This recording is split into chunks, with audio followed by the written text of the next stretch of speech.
গুগলে অস্ট্রেলিয়া নিয়ে সার্চ করলে হাজার হাজার তথ্য পাবেন, কিন্তু কোন তথ্যটা আপনার জন্য সেটা কি গুগল আপনাকে বলতে পারবে?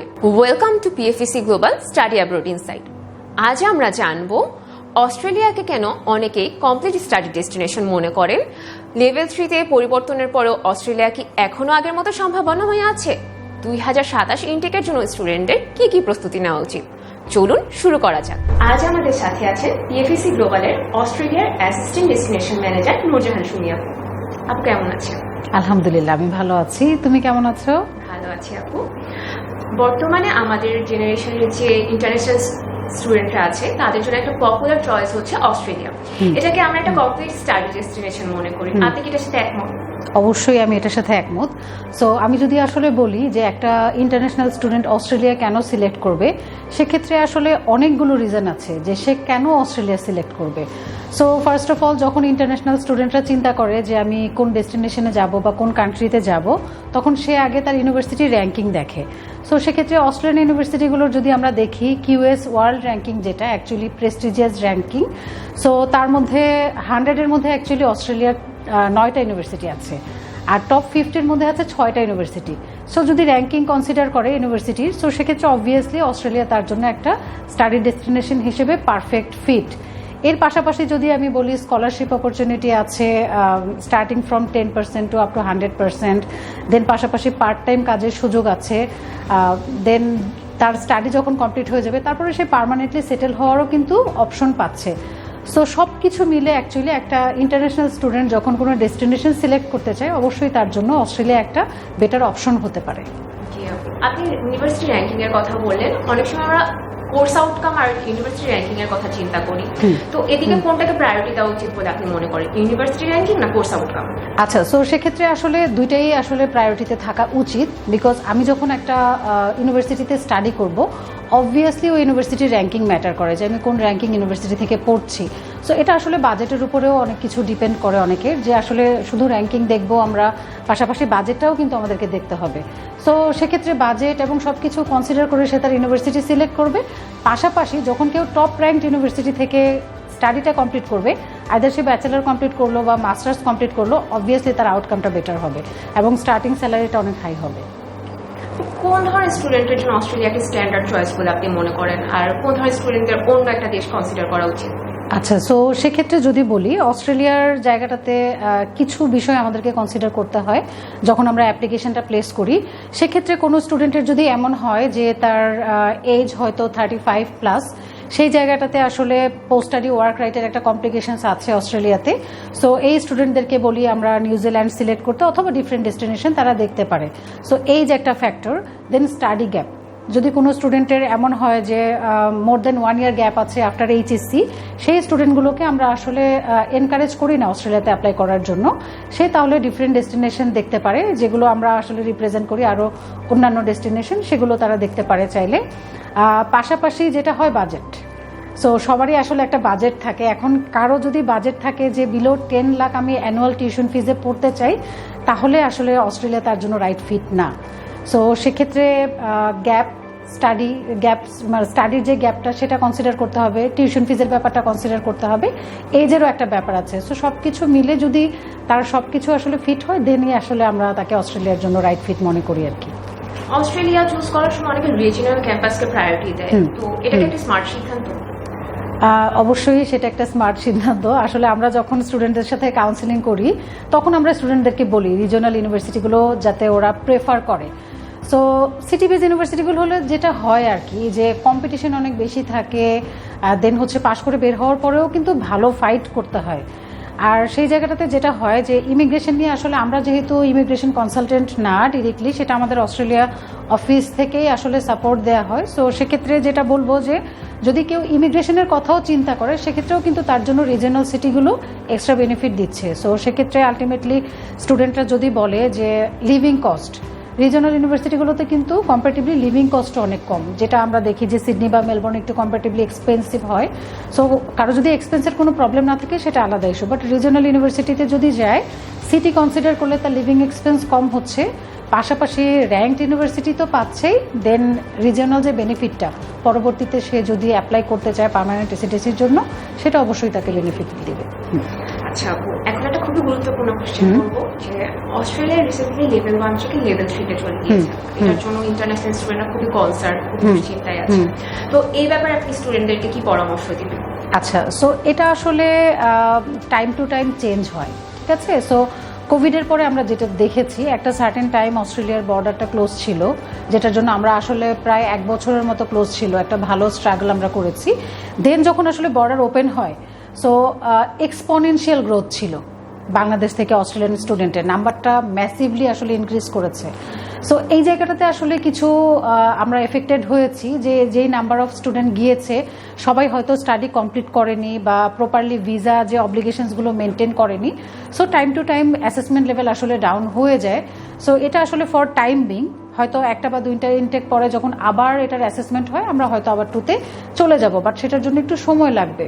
বাট সেই জায়গাটাতে যেটা হয়, যেটা আমরা বলছি যে জেনুইন স্টুডেন্ট যাচ্ছে কিনা সেই জায়গার স্ক্রিনিংটা আসলে ওভাবেই করতে হয় আর কি, যে আসলে জেনুইন স্টুডেন্ট যাচ্ছে কিনা অস্ট্রেলিয়াতে। সেক্ষেত্রে কি মানে স্টুডেন্টের একটা অল্টারনেটিভ দেশ কনসিডার করা উচিত কিনা? হ্যাঁ, যদি যেটা বললাম যে সবকিছু যদি ফিট না হয়, আমরা যেটা বলি যে ক্রাইটেরিয়াগুলো অ্যাকচুয়ালি মেনটেন করতে হয় অস্ট্রেলিয়াতে পড়তে যেতে হলে, সেটা যদি সে প্রপারলি মেনটেন করতে না পারে সেক্ষেত্রে আমরা তাকে বলি ডিফারেন্ট ডেস্টিনেশন সিলেক্ট করার জন্য আর কি।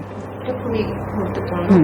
তাছাড়া অস্ট্রেলিয়াতে পড়া নিয়ে মানুষের অনেক ভুল ধারণা থাকে, অনেক ভুল চিন্তা থাকে। সেক্ষেত্রে আপনি কি মনে করেন বাংলাদেশের স্টুডেন্টদের মধ্যে সবচেয়ে ভুল ধারণাগুলো কি অস্ট্রেলিয়া নিয়ে? ভুল ধারণার কথা যদি বলি, আসলে যেটা হয় যে অনেক সময় অনেকেই আসলে প্ল্যান করে, তো প্ল্যান করার সময় অনেক বিষয় মাথায় রাখতে হয়। সো এই জায়গাটাতে অনেক সময় হয়তো বুঝতে পারে না যে স্টুডেন্টরা আমি আসলে কি কনসিডার করব, কি করব না, বা কোন বিষয়গুলো আমাকে সিলেক্ট মানে দেখা উচিত বা দেখা উচিত না। এর জন্যই তো আসলে আমরা আছি, পিএফইসি গ্লোবাল আছে গাইড করার জন্য। যে স্টুডেন্টরা আমাদের কাছে আসবে তার যে প্রোফাইল আছে বা তার যে ফিনান্সিয়াল সার্কামস্টেন্সেস আছে সেটার উপরে বেস করে আসলে আমরা গাইড করব যে তার আসলে অস্ট্রেলিয়া সিলেক্ট করা উচিত হবে কি না, বা তারপরেও যদি সে ইলিজিবল হয় অস্ট্রেলিয়ার জন্য, দেন তার জার্নিটা কিন্তু যখন আমাদের সাথে স্টার্ট হবে তার প্রসেসিং স্টার্টিং থেকে শুরু করে একদম এন্ডিং পর্যন্ত পুরোটা সাপোর্টই কিন্তু পিএফইসি গ্লোবাল দিচ্ছে। হ্যাঁ, পিএফইসি গ্লোবালের সামনে একটা এক্সপো আসছে, গ্লোবাল এডুকেশন এক্সপো। তো এক্সপোতে আসলে স্টুডেন্টরা কি কি বেনিফিট পেতে পারে? আচ্ছা, সো এক্সপোটা আসলে যেটা হয় যে আমরা অ্যানুয়ালি 2বার করার ট্রাই করি স্টুডেন্টদের জন্য, বিকজ স্টুডেন্ট আসলে একটু কনফিউজড থাকে যে আমি কোথায় যাব, কিভাবে যাব, বা আমি যে ইনফরমেশনগুলো পাচ্ছি সেটা কি রাইট ইনফরমেশন কিনা। সো এই কারণেই আসলে এই ধরনের প্রোগ্রামগুলো আমরা করি, যাতে স্টুডেন্টরা আসলে ডিরেক্টলি ইউনিভার্সিটির সাথে কথা বলতে পারে। সো ইনফরমেশন তো অবভিয়াসলি আমরা দিচ্ছি, বাট আলটিমেটলি এটা আসলে একটা ডিফারেন্ট ফিলিং যে ইউনিভার্সিটি রিপ্রেজেন্টেটিভদের সাথে তারা ডিরেক্টলি কথা বলতে পারছে। সো সেক্ষেত্রে উইদিন এ রোভ, সো আমরা এখন 7টা ডেস্টিনেশন নিয়ে এক্সপোটা করছি ইনক্লুডিং অস্ট্রেলিয়া। সো সেক্ষেত্রে কোনো স্টুডেন্ট যদি আমাদের ইভেন্টে আসে সেক্ষেত্রে সে কিন্তু অ্যাট এ গ্লেন্স 7টা ডেস্টিনেশনের রিপ্রেজেন্টেটিভদের সাথে কথা বলতে পারছে ইনক্লুডিং অস্ট্রেলিয়া। এবং অস্ট্রেলিয়াতেও 40+ ইউনিভার্সিটি অ্যান্ড ইনস্টিটিউশনের রিপ্রেজেন্টেটিভরা থাকবে যাদের সাথে স্টুডেন্ট এসে ডিরেক্টলি কথা বলতে পারবে, অন স্পট অ্যাপ্লিকেশন করতে পারবে। পাশাপাশি স্কলারশিপ অপরচুনিটি তো আছেই, যেটা আমি আগেও মেনশন করেছি যে স্টার্টিং ফ্রম 10% আপ টু 100% পর্যন্ত স্কলারশিপের জন্য অপরচুনিটি থাকছে, যেটা স্পট অ্যাসেসমেন্ট এবং ডিরেক্টলি এসে কথা বলে তারা জানার সুযোগ পাচ্ছে। তাছাড়া স্পট অ্যাসেসমেন্টে তারা অনেক আকর্ষণীয় উপহার। হ্যাঁ, আমাদের স্পট অ্যাপ্লিকেশনের জন্য একটা পাওয়ার ব্যাংক গিফট আছে, যদিও এটা একটা ছোট গিফট স্টুডেন্টের জন্য, বাট এটা আসলে একটা ভালো লাগা যে একটা ইভেন্টে আমি গিয়েছি, আমি অ্যাপ্লিকেশনটা প্লেস করেছি, অ্যাটলিস্ট মানে আমাকে তারা ভ্যালু করেছে। এই ব্যাপারটা আসলে স্টুডেন্টরা অনেক সময় তারা খুব এক্সাইটেড থাকে যে আমার জন্য কি গিফট থাকছে। তারপরেও যখন আমাদের ভিসা গ্র্যান্ড হয়ে যায়, মানে আফটার সাকসেসফুল ভিসা, স্টুডেন্ট কিন্তু একটা অ্যাকশন ক্যামেরাও পায়। সো এটা আসলে আমরা শুধুমাত্র আমাদের ইভেন্টের জন্যই দেই। সো আমাদের ইভেন্ট যেটা হচ্ছে, সো ঢাকায় হচ্ছে 3rd অগাস্টে হোটেল শেরাটনে সকাল 10টা থেকে 5টা পর্যন্ত। আর আমরা কিন্তু শুধুমাত্র ঢাকার স্টুডেন্টদের জন্যই করছি না, অনেক সময় যেটা হয় ডিফারেন্ট সিটি থেকে ঢাকায় মুভ করা কিন্তু ডিফিকাল্ট, ট্রাফিক থাকে, অনেক ধরনের কমিটমেন্ট থাকে, অনেক সময় প্যারেন্টসরা আসতে পারে না। এর জন্য কিন্তু আমরা চিটাগংয়েও সেই প্রোগ্রামটা করছি। সো 3rd অগাস্টে ঢাকার ইভেন্টটা হবে, 4th অগাস্টে কিন্তু আমরা চিটাগংয়ে রেডিসন ব্লুতে সকাল 11টা থেকে 5টা পর্যন্ত এই ইভেন্টটা অর্গানাইজ করছি। সো চিটাগং বা তার আশেপাশে এরিয়াতে যে স্টুডেন্টরা বা প্যারেন্টসরা তারাও কিন্তু সুযোগ পাচ্ছে এই ইভেন্টে জয়েন করার জন্য। সো ঢাকা এবং চিটাগং কেউ যদি চায় বোথ সিটি থেকে জয়েন করতে পারবে। That's a great opportunity.